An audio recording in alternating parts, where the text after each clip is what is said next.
হ্যাঁ, সনাতন ধর্ম যেটা পূর্বপুরুষ থেকে আমাদের মধ্যে প্রচলন হয়ে আসছে তার মধ্যে ছেদ পড়েছে, সে বিষয়ে এই এক ক্ষুদ্র আলোচনা। আমি এবার ডেকে নেব মাননীয় স্বপন কুমার বিশ্বাস। তিনি ভারত ও বিশ্বের এশীয় সভ্যতা ও মূল ভারতীয় সনাতন ধর্ম রূপরেখার উপরে বক্তব্য রাখবেন।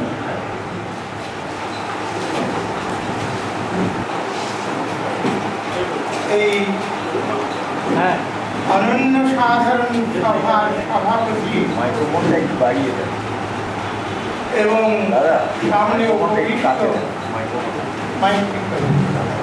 এবং সামনে উপবিষ্ট গুণীজন, আমার আজকে এখানে বলতে সামান্য অসুবিধা শুরুর দিকে হবে এই জন্য যে আমি আপনাদের সংগঠনের সঙ্গে কিংবা আজকে যারা আমার সামনে বসে আছেন তাদের অধিকাংশ গুণীজনকে ভালোভাবে জানি না, সুতরাং তারা কিভাবে গ্রহণ করবেন, কতটা নিতে পারবেন, কিভাবে তাদের সুবিধা হবে, কি তাদের প্রশ্ন, এসব ব্যাপার নিয়ে আমার অজ্ঞতা আছে। তার সত্ত্বেও আমাকে যে সমস্ত কথা বলা হলো আর যা আমি এই গানের মাধ্যমে শুনলাম এবং চতুর্দিকে যা লেখাগুলো রয়েছে তা থেকে যতটুকু আমি বুঝতে পারছি, আমি সেই অনুসারে সাবজেক্ট যেটা বলা হয়েছে তাকে কেন্দ্রীভূত করে কিছু কথা আপনাদের সামনে বলবো। সেগুলো ইতিহাস ভিত্তিক কথা। এখানে আমরা তিনটে মূর্তি দেখতে পাচ্ছি। একটা ইন্দাস ভ্যালির মূর্তি, মূর্তিটা ছোট্ট, খুবই ছোট্ট, 3 ইঞ্চি স্কোয়ারের একটা মূর্তি, কিন্তু দুর্ভাগ্যবশত মূর্তির আসল দিকটাকে এরা তোলেনি বা গ্রহণ করেনি। কেন করেনি সেটা তারা ঠিক করেনি, আমি বলবার পরে তারাই বুঝতে পারবে যে সেটা ঠিক হয়নি। তারপরে বুদ্ধের একটা মূর্তি, ওটা আফগানিস্তানের দিককার মূর্তিটা, আর একটা মূর্তি সম্রাট অশোকের মূর্তি। আর ওই সম্রাট অশোকের যে মূর্তিটা, ওটা তিনি যখন রাজ সিংহাসনে বসতেন পীত বসনে, সম্রাট অশোকের 3টে রোল ছিল।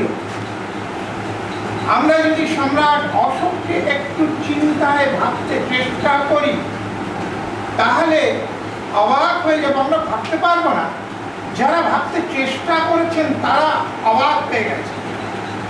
কি করে একটা মানুষ সেই প্রাচীন কালে যখন মোটর গাড়ি কিংবা ট্রেন ছিল না, টেলিফোন কিংবা আমাদের মতন মোবাইল ছিল না, এত বড় ভারতবর্ষটাকে পরিচালনা করতেন। আর তিনি শুধু সম্রাট ছিলেন না, he was the head of religion। তিনি যে ধর্ম পছন্দ করেছিলেন, যে ধর্ম তিনি পালন করতেন, সেই ধর্মের পোশাক পরে মঙ্কের মতন তিনি সিংহাসনে বসতেন। ঐতিহাসিকেরা অবাক হয়ে গেছে, পৃথিবীর ইতিহাসে এরকম যোগ্যতা সম্পন্ন আর কোন সম্রাটের অন্য গুণ তো আছেই, যার জন্যে তিনি পৃথিবীর সর্বশ্রেষ্ঠ সম্রাট। এবং পৃথিবীর সর্বশ্রেষ্ঠ সম্রাট আমরা বলি না, আমরা ইন্ডিয়ানদের, ভারতীয়, আমি তাদের বলি অফিসিয়াল হিস্টোরিয়ান, মানে টাকা পয়সা পায়, ইতিহাস লিখে দেয়। সরকার তাদের যেভাবে বলে যে এইটা কনক্লুশন হতে হবে, ফরমাইশি ইতিহাস তারা লেখে। সেই ফরমাইশি ইতিহাস যারা লেখে তাদের কথা নয়। আমি H.G. ওয়েলসের একটা সেন্টেন্স বলি। এই সেন্টেন্সটা আমি অনেক পরবর্তীকালে কোথাও পড়েছিলাম, আমি H.G. ওয়েলস পড়িনি। আমার ছোট মামা একদিন তিনি প্রেসিডেন্সি কলেজের অধ্যাপক ছিলেন। একদিন আমাকে ইংরাজি শেখাতে শেখাতে বলছেন, তাকে কত সুন্দর ইংরাজি লেখা যায়। সেই সেন্টেন্সটা আমার ওই একবার শুনে আজও মনে আছে। Amidst the tens of thousands of names of monarchs, the columns of history, the name of Ashoka shines and shines alone like a star. From Volga to Japan, his name is still on. তাহলে বোঝা যাচ্ছে world history লিখতে যে H.G. Wales এইভাবে সুন্দর ইংরেজিতে, আমাকে এটা বলা হয়েছিল ইংরেজি। এই যে সম্রাট অশোক, তার একটা মূর্তি পাওয়া গেছে। সেই মূর্তিটা এখানে নেই। রাজ চক্রবর্তী, দেখবেন এই যে আজকাল অশোক পিকচার দেখায়, তাতে মাঝে মাঝে সেই রাজ চক্রবর্তীর ওই মূর্তিটা দেখায়। সেটা অন্ধ্রপ্রদেশে পাওয়া গেছে 1915 সালে। যাই হোক, এখানে এরা নিয়েছে যে মূর্তিটা, সেটা হচ্ছে বুদ্ধের পোশাকে। এখন এই যে যেটা বললাম যে এরা যেটুকু মূর্তির নিচে বাদ রেখে গেছে, সেইটা হচ্ছে সম্রাট অশোকের সঙ্গে তাল মিলে যোগাযোগ, সেতুবন্ধন বুদ্ধ। আর ওই দুটো মূর্তিও যে বুদ্ধের, সেই সেতুবন্ধনটা ছিল নিচে, সেইটুকু এরা তোলেনি। ওর নিচে দেখবেন ইতিহাস বই ঘেটে, যে কোনো ইতিহাস বই পেলে দেখবেন ওর নিচে দুটো হরিণ আছে। একটা কোণাটা ভাঙা আছে, একটা কোণায় হরিণটা পরিষ্কার আছে। এটা পার্লামেন্টের ভেতরে যে লবিটা আছে, সেই লবিতেও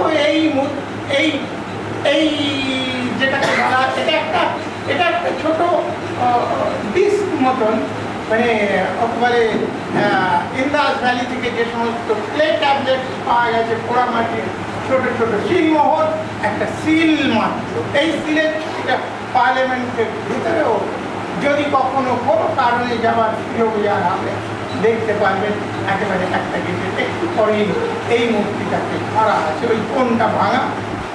তো এই যে জোড়া হরিণ, এই জোড়া হরিণ হচ্ছে বুদ্ধের সিম্বল। বুদ্ধের যে কোনো মূর্তির নিচে দেখবেন যে আয়তনের নিচে দুটো হরিণ আছে। তাহলে সেই এরা এই যে ইন্দাস ভ্যালির যে মূর্তিটা, এই মূর্তিটা যে অন্য কারণ হয়, একজন পূর্বতন বুদ্ধ, সেই বুদ্ধের মূর্তিটা। এবং সেই জন্যে বৌদ্ধ ধর্মের ইতিহাস একটু যদি পড়তে যান, তাহলে দেখবেন যে গৌতম বুদ্ধের আগে অন্তত 27 জন বুদ্ধ ছিল। আমার বিভিন্ন বইতে সেই 27 জন বুদ্ধের নামও দেওয়া আছে। এই যে লিঙ্ক আপটা আসলে যে একটা কালচারাল, একটা সাংস্কৃতিক বিষয়ের মধ্যে, ফ্রেমের মধ্যে ধরা আছে, এই তিনটে মূর্তিতে আছে। তারপরে কি আছে? মহিষাসুর, হুদুদ দুর্গা, আর সম্রাট অশোকের ধর্মবীর। তাহলে এই তিনটে যে আমার সঙ্গে এরা কখনো কনসাল্ট করেনি, এরা দেখছি যে কোনো একটা বিষয় থেকে এরা বিষয়টাকে সংযুক্ত করতে পেরেছে। কতটুকু বুঝে, কতটুকু না বুঝে, কতটুকু ভাবাবেগ থেকে আমি এখনো জানি না। তবে এরা অনেকে আমার বই পড়েছে, সেটাই আমাকে যেদিন নিমন্ত্রণ করেছে মাস দুয়েক আগে, যে আপনার বইগুলো পড়ে আমাদের খুব ভালো লেগেছে, আপনাকে এসে আমাদের বইগুলি কথা শুনিয়ে সেটা আমি বলেছি। সেই মেয়েটাকে আমি এবারে ধরাই যে তিনজনেই আমার অসুখ, তিনজনেই আমার অসুখ। এখন চট করে আমরা ভাবি যে অসুর কি এই ভারতবর্ষ জুড়ে অসুর? অসুর তো মহিষাসুর, ওই যে মহিলা, একটা খুনি মহিলা, তিনি বেরাজ মহিলা। আরে বলুন দেখিনি, পুরুষকে কোনো মেয়েরা মারে? কেমন মহিলা হলে পুরুষকে মারতে পারে? এবং কত নির্ভয় মহিলা, রুলিং ক্লাস তো যা করবো ফটো খেয়েছে না, খেয়েছে থানায় যা, তো থানাওয়ালা পিটবে যে আমাকে রেপ করেছে, এটা যদি দেখায় থানাওয়ালাও পিটবে, কোর্টে যাবি কোর্টও পিটবে। তা দুর্গা দেবীর সেরকম একটা অবস্থা ছিল যে মারবো, খুন করবো, ফটো খিচে নিয়ে যান, মূর্তি বলিয়ে আমায় পুজো করে রে। হ্যাঁ, we worship the killers, the terrorist. এত বড় সিম্বলিক টেররিজম পৃথিবীর ইতিহাসে কোথাও পাওয়া যাবে না। ভারতবর্ষের সমস্ত দেবী দেবতারা টেররিস্ট। হাতে অস্ত্র নেই এরকম দেবী বা দেবতা আপনি হিন্দুদের পাবেন না। আর বুদ্ধের মূর্তি, অস্ত্র পাবেন, পাবেন, বুদ্ধের হাতে অস্ত্র আছে, কিন্তু কোথাও আপনারা পাবেন না যে মূর্তিগুলো আমরা দেখি। আমি একবার ভেবেছিলাম দুরকম নমস্কার হয় আমরা করি, নমস্কার করি, প্রতি নমস্কার করি।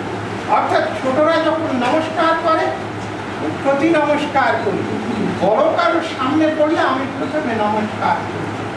তা একবার ওই রাজগিরে গিয়েছিলাম, বুদ্ধের মূর্তিটা দেখবো, ভেবেছিলাম, খুব শখ ছিল যে আমি গিয়ে বুদ্ধকে প্রথম প্রণাম করব। কিন্তু বুদ্ধ আমাকে সেই সুযোগ দিলেন না। কারণ যে দেখবেন ওই সিঁড়ি দিয়ে উঠে যে মূর্তি আপনি দেখবেন, বুদ্ধের মূর্তিটা কি দেখবেন, বুদ্ধ অলরেডি হাত জোড় করে আপনার দিকে প্রণাম করছে। সুতরাং আমার আর প্রতি নমস্কার করা ছাড়া উপায় ছিল না সেই। যাই হোক, যেটা বলছি যে এরা সবাই কিন্তু অসুর বংশ।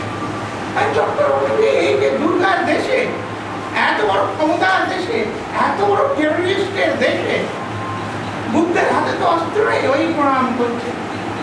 আরে জেসাসের হাতে তো উল্টো, ও কি মারবে? ওকে ক্রুশে মেরে ঠুকে দাঁড় করিয়ে দিয়েছে।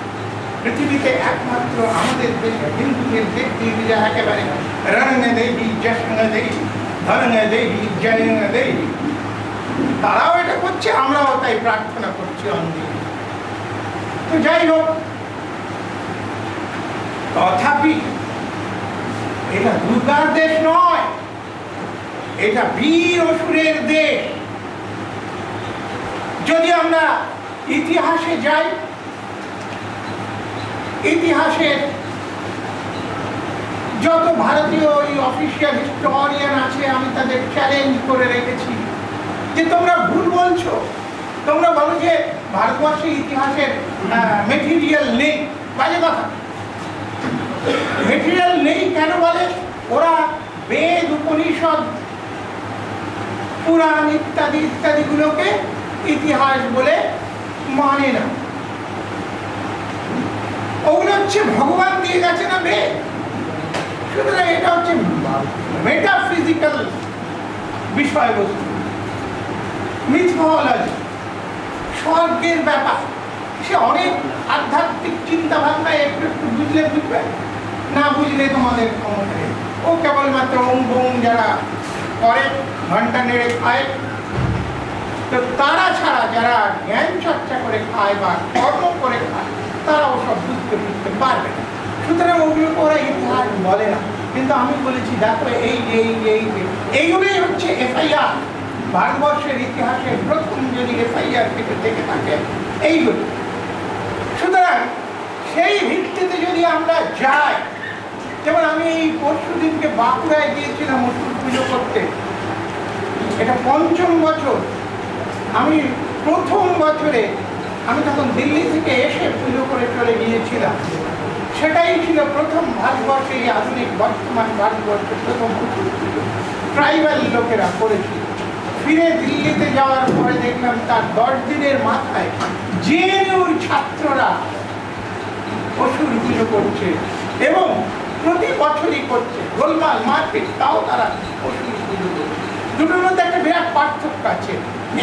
এই কথাগুলো কিন্তু সবই আমি ওইটাই প্রমাণ করবো যে সর্বত্র ভারতবর্ষ অসুরই আছে, সবাই অসুর আছে। কি আছে? জেএনইউ যারা পড়ে তারা না আনটাচেবল ছেলে মেয়ে, না ট্রাইবাল ছেলে মেয়ে। তারা কারা? তারা সমস্ত যাদব গোষ্ঠীর এবং ওই ব্যাকওয়ার্ড কমিউনিটি ছেলে পেলেরা, তারা ওই হিন্দুদের সঙ্গে মারামারি করে চালিয়ে যাচ্ছে। তাই তারা কেন অসুর পুজো করছে? মহিষাসুর, সে তো আমরা ট্রাইবাল লোকেদের কথা ভেবে থাকি। এবং দেখবেন সেন্সাস রিপোর্টে যেখানে এসটির মধ্যে অসুরের নামটা নেই, শিডিউল ট্রাইব সেইখানে আছে 1 নম্বরে অসুর। অত সুতরাং এ কিংবা অ যেদিক থেকে যাওয়া যাবে, প্রথমে অসুরের সেন্সাসটা করা আছে। সেই ট্রাইবালদের কেউ কিন্তু জেএনইউতে অসুর পুজো করে মারামারি করছে না। তারা যাদব। যাদবরা কেন করছে? একটু চিন্তা করলেই পাবেন। পুরাণে যান, কংসাসুরের ভাগ্নে কৃষ্ণাসুর মামা কংসকে হত্যা করছে, তাই তো? যে ওই দৈববাণী হলো যে তোমার 8ম গর্ভের সন্তান তোমাকে হত্যা করবে, সেই কংসাসুরকে। তাহলে অসুর বংশের লোকজন। সুতরাং ওই ব্যাকওয়ার্ড ছেলেরা আজকে বলছে, এই সারা দুনিয়ায় ধরে ভারতবর্ষে অসুর নিধন হবে, এ আমরা হতে দেব না। আচ্ছা তোরা নিধন, এখন আমাদের, আমরা এখনো পর্যন্ত তো ওই থানায় গেলে তোরা উল্টো থানায় মারবি। ফটোটা যদি দেখাই যে দেখ আমাদের কেন মেয়েদের রেপ হচ্ছে, আমাদের মারবি, তো মারতে তো পারবো না, ঠিক আছে, ওই বাদ। আমরা নিজেরা আমাদের, এই যে যেমন বলছে, এই গানে বলছিল মহিষাসুরের জয়, আমাদের কালচারকে ওরা দাবিয়ে রেখেছে, সেই সংস্কৃতির জয়, আমাদের ভারতবর্ষের জয়। ঠিক আছে, আমরা ধীরে ধীরে ঐক্যবদ্ধ হয়ে তোরা যা করবি করে যা, তোদের ক্ষমতা এখন অনেক বেশি, তা আমরা আমাদের মতন করে আমাদের জয়ধ্বনি দিয়ে আমাদের মতন এস্টাবলিশারদের ডেকে এনে আমরা ইতিহাস ভূগোলগুলোকে আরেকটু পরিশোধিত করে আরেকটু মালমাত্রা নিয়ে আমরা ধীরে ধীরে এগোতে থাকবো। যদি কোনোদিন পারি আমার মাতৃভূমি আমরা আবার দখল করে নেব। এবং তার জন্য আমি একটা স্লোগান দিয়েছি, আমার যে কোনো বই পড়বে তাতে সেই স্লোগানটা থাকে। সেটা হচ্ছে, পড়তে হয় নইলে পিছিয়ে পড়তে হয়। আর শুধু পড়লেই কিন্তু রাজা হওয়া যায় না। পড়াশোনা করে আমরা গোলাম হই। ব্রিটিশরা আমাদের ইংরেজি শিখিয়েছিল গোলাম বানানোর জন্য, রাজা বানানোর জন্য। সুতরাং শুধু পড়লেই হবে না, তার পিছিয়ে পড়লাম না, কিন্তু লড়তে হয়, নইলে গোলামি করতে হয়। সুতরাং পড়লো আর লড়লো, ভারত আজাদ করলো। এই যে ভারতের কথা বলা হচ্ছে, সেই ভারতকে আজাদ করতে গেলে, শুধু লড়তে গেলে ওরা বলবে গুন্ডামি করছে, পাগলামো করছে, দাঙ্গা হাঙ্গামা করছে। সুতরাং তার পেছনে ইজম চাই, তার পেছনে ফিলসফি চাই, তার পেছনে হিস্ট্রি চাই, তার পেছনে কালচার চাই, তার পেছনে ব্রেন চাই। সেই জন্যে লড়লো আর লড়লো। দুটোকে পাশাপাশি না রাখলে আমাদের বহু আইএএস আইপিএস সেই ওদেরই পা চাটছে আর গোলামি করে যাচ্ছে। সুতরাং এইগুলোকে আমাদের ভালো করে বুঝে নিতে হবে, যে তাহলে বোঝা যাচ্ছে যে অসুরের প্রমাণ। কেউ জিজ্ঞাসা করতে পারে, এই যে আপনারা এত অসুর করছেন, এতদিন পরে এই যে এটা প্রথম আমাকে ডাকলো, আমি জানতে পারছি। অদ্বিতীয় নিচে দেখলাম 47 বছর। আমি একটু অবাক হয়েছিলাম, 47 বছর, আমি তো জানি না। This is for the first time I can to know. Anyway, এখন এগুলো আমাদের কমিউনিকেশন গ্যাপ, কেউ জানতে পারি না, আমরা অর্গানাইজ করতে পারি না। তো যাই হোক, এই যে এই সর্বত্র যে অসুর, এর প্রমাণকে ভাই আপনারা ওষুধ ওষুধ করছেন। আমি এই দুটো তিনটে এবছর দিস ইজ দ্য ফোর ওষুধ সম্পর্কে কথা বলবার জন্য আমার ডাকা হয়েছে। আমি আগে বলেছি ভাই, একজন বলেছে ওষুধের, এই যে আপনি কিছু কিছু বললেন, এর সোর্স মেটেরিয়াল কোথায়? তাহলে ওষুধের সোর্স মেটেরিয়াল খোঁজবার জন্য তুমি কেন চিন্তা করছো? আজকে কলকাতার যে কোনো রাস্তায় যাও, দেখবে যে ওষুধকে একজন খুনি মহিলা মারছেন আর ওষুধ চুক্তি করে হাত জোর করছে, মেয়েদের বিরুদ্ধে তার অস্ত্র চালানো যাবে না। এই ওষুধের ঐতিহাসিক প্রমাণ তুমি কেন চাইছো? এ তো সব গলিতে গলিতে সব জায়গায় এর প্রমাণের কি আছে? তারপরে বললাম তারপরে তোমার ডকুমেন্টারি প্রমাণ যদি কিছু চাও, যে কোনো পুরাণ, যে কোনো ইতিহাসের, মানে ওরা যাদের ইতিহাস বলে গপ্প সভ্যতা, না দেবাসুরের যুদ্ধ, দেবাসুরের যুদ্ধ, দেবাসুরের, এছাড়া তো ওদের কোনো ইতিহাস নেই। তাহলে সেই অসুরের অস্তিত্ব নিয়ে তুমি কেন ভাবছো? কিন্তু যেটা আসল বিষয় সেটা আমরা কিন্তু আমাদের বলা হয় না। আমাদের বলা হয় অশুভ শক্তি তার নিধন হচ্ছে। বলুন দেখিনি, এইখানে আপনারা একটা রেপিস্টকে ধরলেন, একবারে সামনে ধরলেন, মানে অন অ্যাকশন, আপনার একটু অধিকার আছে বর্ষা দিয়ে পিছিয়ে মারা। তাহলে ওটা যদি অশুভ হয়, সেই অশুভ লোকটাকে এরকম মেরে সেটাকে সিম্বলাইজ করে একটা টেররিজম, একটা এইরকম ভয়ঙ্করভাবে চালানোর কি অধিকার আছে? নেই, তবু ওরা করছে। কিন্তু যেটা আমাদের আসল জিনিস সেটা বলছে না। যেমন ধরুন এই যে পাঠ ভবন, আমি জানি না পাঠ ভবনটা নিচে আছে নাকি, নিচে পাঠ ভবন আছে। জানেন পৃথিবীর প্রথম পাঠ ভবন কারা তৈরি করেছে? এই অসুরেরা তৈরি করেছে পৃথিবীর প্রথম পাঠ ভবন। সেই জন্য এটা পড়ে ভালো লাগছিল যে এরা পাঠ ভবনটা আগে তৈরি করে নিয়েছে। কারণ আপনারা যারা ইতিহাসের খোঁজ জানেন তারা জানেন যে অ্যাসিরিয়ান সিভিলাইজেশন বা অসুর সভ্যতা, সেই অসুর নগরকে ঘিরে অসুর সভ্যতা শুরু হয়েছে। নগরের নাম অসুর, রাজাদের নাম অসুর নাসির পাল, অসুর বাণীর পাল, ইউফ্রেটিস টাইগ্রিসের পাশে। তারা তৈরি করেছিলেন নিনেভে শহর, বিশ্বের খুব উন্নত শহর। সেই অসুর সাম্রাজ্যের নিনেভে শহরে পাওয়া গেছে সব থেকে পৃথিবীর প্রাচীনতম লাইব্রেরি, যে কোনো ইতিহাস বইতে পাওয়া যায়। তাহলে এই যে পাঠাগার কারা পৃথিবীতে প্রথম তৈরি করছে? এই অসুরেরা তৈরি করেছে। ইন্নাস ভ্যালিতে এরা সেই পাঠাগার তৈরি করেছিল বলে এই ধরনের সিল পাওয়া গেছে। আর এই সিলের মাঝে সমস্ত লেখা আছে। আর্য আক্রমণকারীদের মতন আমরা বর্বর ছিলাম না। আমাদের শুধু অত বড় উন্নত এবং ধনশালী শহর সভ্যতা ছিল তাই নয়, আমাদের ওই শহরে পাওয়া গেছে হাজার হাজার সিল, যে সমস্ত সিলে সমস্ত লেখা রয়েছে। সেই লেখার বিষয়ে আমি আজকে যাব না, তাহলে অনেক সময় লেগে যাবে তো, কারণ আরো অন্যান্য বলবে। আমি এটাকে টোটাল করেছি, সবাই ছেড়ে দেবে। তো সেই ভাষা নিয়ে আলোচনা করেছে আমাদের বিহার কাডারের একজন আইএএস এবং ট্রান্সপোর্ট অফিসার, তারা এই যে সাহেবগঞ্জে যে সমস্ত সাঁওতালরা আছে, সেই সাঁওতালেরা এখনো সেই ভাষা ব্যবহার করে। সেই ভাষা আমি পড়তে অবাক। কেউ আমাকে এক ধরনের চাপ দেয় বা বিরক্ত করে যে তুমি প্রথমে এর উপরে আমাদের 100 পাতার একটা বই লিখে দাও ভাষা। কিরকম ভাষাটা জানেন আপনারা সবাই যারা একটু ভাষা নিয়ে লেখালেখি করেন বা পড়েন, তারা জানবেন যে ভারতীয় ভাষাকে 3-4 ভাগে ভাগ করা হয়েছে।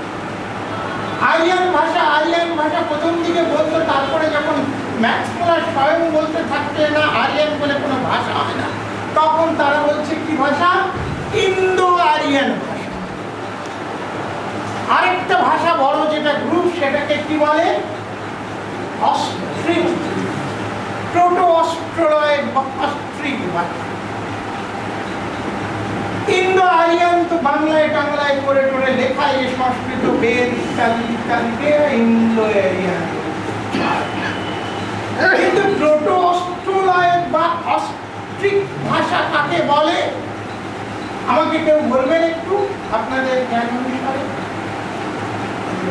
হ্যাঁ, না, এটাই হচ্ছে মজা। এরা কখনো লেখে না,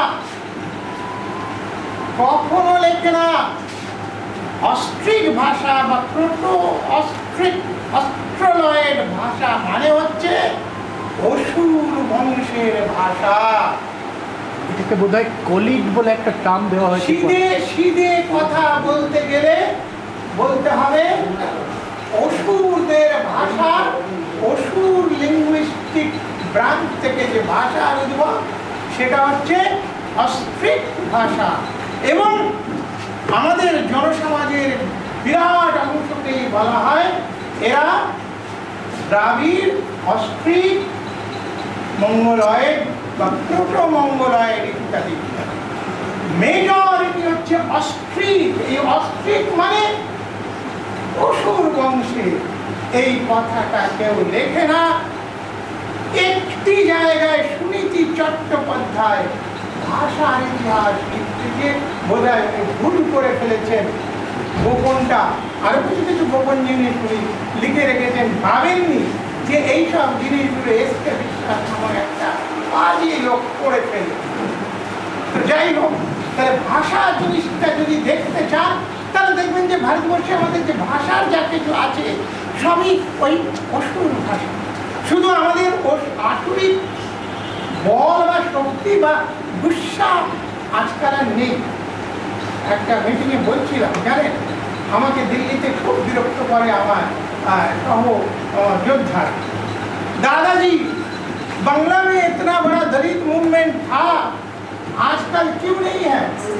सारे छुपाता है, शेड्यूल कास्ट ये बोलता नहीं है, अछूते बोलता नहीं है, छुपाता है। किसी को भी पूछो बोलेगा मैं वो जात पात नहीं मानता, मैं मनुष्य हूँ।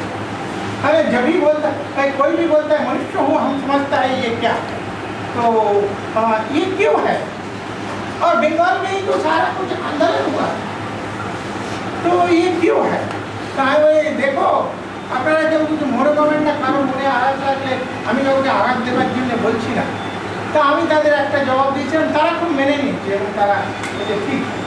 তো যে জানো তো বয়েল দেখেছো তো, বয়েল একটা বিশেষ পদ্ধতিতে বয়েল করা। তা ষাঁড়টা যখনই বয়েল হয়ে যায়, বলদ হয়ে যায়, তার দ্বারা ওই গাড়ি টানা আর ওই লাঙল ঠেলা ছাড়া আর কোনো কাজ হয় না। তো বাংলার এই এদের ওরকম বিশেষ পদ্ধতিতে, কি কি পদ্ধতি সেটা আলোচ্য বিষয় নয়, বয়েল। তা নইলে আমরা নিজেদের ইতিহাস যদি ঘাটতাম, নিজেদের যদি চিন্তা করতাম, তাহলে দেখা যাবে আমরা সবাই সেই অসুর, যে অসুর ইন্দ্র শত নগর ধ্বংস করছে, শত পুর ধ্বংস করছে, অমুক 50 কারণ বিল্ডিং ধ্বংস করছে, অমুক অসুরের, তমুক অসুরের, তমুক অসুরের। কোনো একটা নগরের মালিকানা আর্যদের বলা হয়নি, ইন্দ্রর জন্য বলা হয়নি। সমস্ত অসুরদের নগরগুলোকে তারা ধ্বংস। তাহলে সেই সমস্ত অসুররা গেল কোথায়? সেই তাদের সেই অস্ট্রিক ভাষা, সেই আসুরীয় ভাষা বা চণ্ডাল ভাষা, সেগুলো গেল কোথায়? বাংলায় সেই অসুর ভাষাই প্রচলিত ছিল। ওই ডক্টর নিহার রঞ্জন রায়ের বাঙালির ইতিহাস উনি লিখে গেছে যে এদেশের ভাষা আসলে ছিল অসুর ভাষা। তাহলে বুঝতে পারছেন সেই সমস্ত অসুর, বুদ্ধ, গৌতম বুদ্ধ, এই অসুর রেস, এটা হচ্ছে একটা জাতি, রেস, ক্ল্যান নয়। গৌতম বুদ্ধের ক্ল্যানটা ছিল কি? শাক্য ক্ল্যানের জন্য ছিল, কিন্তু তার রেসটা কি ছিল? এই অসুর রেসের মানুষ ছিলেন। এবং সেটা কোথায় পাবো? কিছু কিছু লিঙ্ক আপ আমি করে দেবো ছোট ছোট, তারপরে আপনারা আরো করে নেবেন বা আবার ডাকবেন, স্পেশাল সভা করবেন, আমি আসবো। তো ওতে কি দেখবেন যে এই যে ওষুধ যারা আসছে, টাটা টাটা জামশেদজি টাটা ধরুন কিংবা রতন টাটা ধরুন, এরা অসুর রেসের মানুষ। এরা কি পুজো করে, এদের ভগবান কি কেউ বলতে পারবেন? কে বললেন? আহুর মাজদা। আহুর মাজদা মানে অসুর। ওই যে হয়ে গেল আহুর মানে অসুর, মাজদা মানে জ্ঞানী বুদ্ধ। অসুর বংশের বুদ্ধ আহুর মাজদা। সেই বুদ্ধ হচ্ছে সেই পার্সিদেরও আসলে দেবতা বা ঈশ্বর। ঈশ্বর দেবতা, দেবতা হচ্ছে অগ্নি। সেই জন্য ওরা সব এখান থেকে চলে গিয়েছিল এবং সেই জন্য দেখবেন ল্যাঙ্গুয়েজটা এক মেলা যায়। পার্সিদের জেন্দাবেশটা পড়লে দেখবেন যে সব মিলে যাচ্ছে। আহুর মাজদার ওরা, ওদের টেম্পলটার নাম কি? ওদের টেম্পলটার নাম সান টেম্পল। কি সান টেম্পল? না, সান টেম্পল না, অগ্নি মন্দির, ফায়ার মন্দির। কিন্তু সেটার নামটা কি? সেটার নাম হচ্ছে আগেয়ারি। আগ শব্দটা মানে আগ, আগুন। আগেয়ারি, আরি মানে পাত্র, যেখানে আগুনকে রেখে পুজো হবে সেটা হচ্ছে। তাহলে দেখতে পাচ্ছেন তো সেই অগ্নি ওই বেদে করবেন, দেবতাদের বন্ধু, অসুর বনের পুত্র, যিনি নিজের দেশের প্রতি বিশ্বাসঘাতকতা করে ইন্দ্রের দলে যোগ দিয়েছেন বলে দেশের পরাজয় হয়ে যাচ্ছে, তিনি নিজে বলে গেছেন। তো সেই জন্যে দেখবেন যে অগ্নিকে কখনো দেবতা বলা হয়নি, অগ্নিকে বলা হয়েছে দেবতাদের বন্ধু। বেদটা পড়ে দেখবেন, তাহলে এরা সব অসুর বংশে সেই অহুর মাজদার, সেই বৌদ্ধ ধর্মের যেমন যেটা ইন্দাস ভ্যালিতে যেটা ছিল সেই ধর্মের সঙ্গে সেইভাবে এসে গৌতম বুদ্ধ সেটা যখন আর্যরা ধ্বংস করেছিল, অত বছর পরে শাক্য বংশের আরেকজন অসুর রাজার ছেলে সে ওইটা আবার রিভাইভ করে দ্বিতীয়। আর তিনি রাজার পুত্র হয়ে রাজত্ব, যেমন রাজত্বই থাক রিপাবলিকানোর যেমন সেটা আলোচনায়, তিনি চলে এসে সেই ধর্ম, সেই অসুরদের সেই ধর্ম আবার প্রচার করেছেন। আরেকজন চাকরানির ছেলে, তিনি রাজা হয়ে সেই ধর্মকে পালন করছেন। দুদিক থেকে আসছে। রাজা সর্বসাধারণের মাঝে বসে ধর্ম প্রচার করছে, আবার ওর ঠাকুরদার চন্দ্রগুপ্ত দাসী বুড়ার পুত্র, সেই জন্য মৌর্য বংশ নতুন করল। এবং অশোক সম্রাট সেও দাসীর পুত্র। সে যে রানীরা দাসী ছিল না তাদের সেই সুচিমকে মেরে সিংহাসনে বসে সেই ধর্মকে প্রতিষ্ঠা। দেখছেন এদের এই নামগুলোর কিভাবে একটা সুন্দর একটা মিলন আছে এবং কালচার আমার মনে আছে। আমি তো 10 ঘন্টা বলতে পারি, এক একটা অ্যাঙ্গেল থেকে আমি 1 ঘন্টা এবং আপনাদের খারাপ লাগে। আমি জানি ওর সাথেও আপনারা কিন্তু এটা তো সামনে একটা সভা আছে, তারাও বলবেন, তারাও সেই আমার মতন হয়তো তারা বলবেন না যে ছিল। এই কিছুদিন ধরে করছে সব একটা অনেকগুলো আর্টিকেল করলাম, একটা জিনিস কেউ সলভ করতে পারছে না। এই অপর একটা সিংহ কোথা থেকে? আরে বাংলায় সিংহ আছে, বিহারে সিংহ আছে, উত্তরপ্রদেশে উড়িষ্যায় কোথাও সিংহ আছে, টাইগার আছে। এবং সেই জন্য উত্তরপ্রদেশ দিল্লিতে শেরাবলী একটা দেবী আছে, তাই সেই কি দেবীটা? তার কিন্তু টাইগার, সে বলতো টাইগারই বাজার উপরে হঠাৎ এই দুর্গা দুঃখ সিংহ পেল কেউ বলতে পারবে ইন্টালেকচুয়ালি বলছে প্লিজ ইন্টালেকচুয়ালি তাহলে সিংহটা এরা আজকে বলবে পুরো করে হ্যাঁ তো আমি একটুখানি যুক্তিবুদ্ধির লোক তো এই মানুষকে যাবে এইখানটা একটু আপনি তা দিয়ে আর ওটা যে ব্রিটিশ সিংহ প্রথম যে যুদ্ধের 3 দিন পরে কলকাতায় কি হচ্ছে ওই যে জয়পুরিয়া কলেজ তার পাশে গেলে নবকৃষ্ণ রাজা নবকৃষ্ণ করছে লর্ড ক্লাইভ এসেছিলেন আর ওদিকে কৃষ্ণনগরে রাজা কৃষ্ণচন্দ্র তিনি করছেন কারণ ফিরে যায় 12টা কামান ওকেই উপহার দিয়েছিল নে বাবা তুই যা আমাকে মদত করলি এবারে দুঃখ পুজো কর তাহলে দুঃখ হবে এবারে দুঃখ পুজো কর তাহলে দুঃখ ওই যে ন্যাশনাল লাইব্রেরির ওপরে দুটো সিংহ আছে ওই যে ন্যাশনাল লাইব্রেরির ওপরে দুটো সিংহ ব্রিটিশ পতাকায় একটা সিংহ আছে আর সবাই বলেও ব্রিটিশ সিংহ তা সেই যে colonial power that Aryan colonial power that Aryan যেটা এই অসুরদের সাম্রাজ্য ভেঙে এসেছিল যেটা এই অসুরদের সাম্রাজ্য ভেঙে এসেছিল পদস্থ করেছিল আমাদের সেটাকে আবার ভেঙে পায়ে পিঠে চড়ে আবার আমাদের পিঠে চড়ে আবার এনিওয়ে আমি আপনাদের সকলকে অনেক ধন্যবাদ দিচ্ছি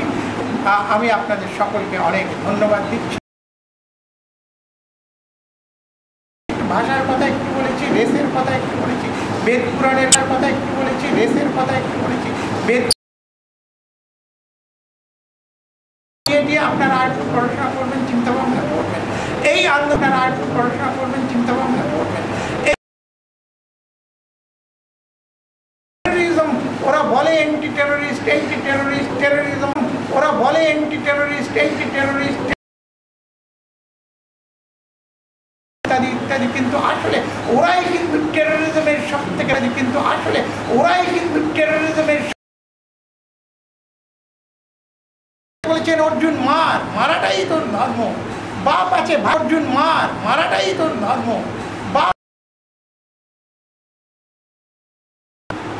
তোমার ধর্ম হচ্ছে বুচারের ধর্ম হত্যা করা তোমার ধর্ম হচ্ছে বুচারের ধর্ম না করো তাহলেই তুমি ধর্মহানি হয়ে যাবে করো তাহলেই তুমি ধর্মহানি নরকে আর পরবর্তীরাও যাবে তো আসুন আমরা আর পরবর্তীরাও যাবে তো আসুন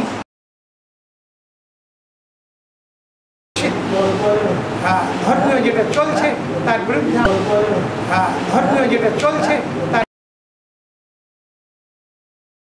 ধর্ম অসুরের যে শান্তি এবং প্রকৃতি কিন্তু সবাইকে মানিয়ে চলে ইকুইলিব্রিয়াম